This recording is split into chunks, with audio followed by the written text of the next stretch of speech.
Ça y est, il est enfin là. J'en tremble sincèrement rien qu'en le tenant.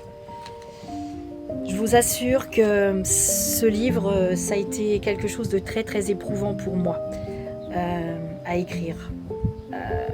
Pourquoi? Parce que ça m'a fait revivre des souvenirs que j'aurais préféré oublier, comme ce 22 juillet, heure par heure, les cris dans ma voiture sur un chemin forestier quand je suis rentrée chez moi, les larmes que je ne pouvais plus retenir.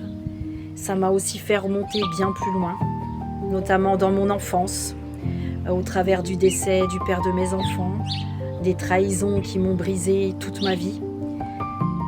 Mais je crois que le moment qui a été le plus dur, c'est ce chapitre que j'ai écrit à 6 heures du matin parce que je me suis réveillée en pleurant. J'avais pris conscience, en fait, pour la première fois, qu'il y avait un fil, en fait, qui traversait mon histoire, en passant par mon grand-père, mon père, le père de mes enfants, et moi, malgré moi. J'avais reproduit ce que j'avais reçu et ce matin-là, j'ai décidé que le schéma devait s'arrêter. Alors pourquoi j'ai continué? Tout simplement parce que pendant que j'écrivais sur cette reconstruction, ma reconstruction, la vie m'offrait de nouvelles trahisons, un peu comme pour me tester, voir si j'étais en accord avec ce que j'écrivais dans ce livre. Et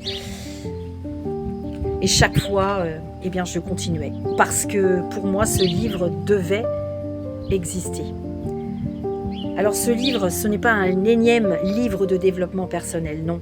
C'est mon histoire, une histoire vraie, pas linéaire, pas parfaite, mais bien réelle. Alors si toi aussi, tu portes des choses depuis trop longtemps, ce livre est pour toi et tu trouveras le lien dans ma bio. Sache que ce livre, je l'ai écrit avec toute mon authenticité. Je suis émue de parler de ce livre qui me tient vraiment à cœur, mais je l'ai écrit avec tout mon cœur, toute mon âme, toute ma sensibilité, mes larmes, et j'ai voulu qu'il soit un témoignage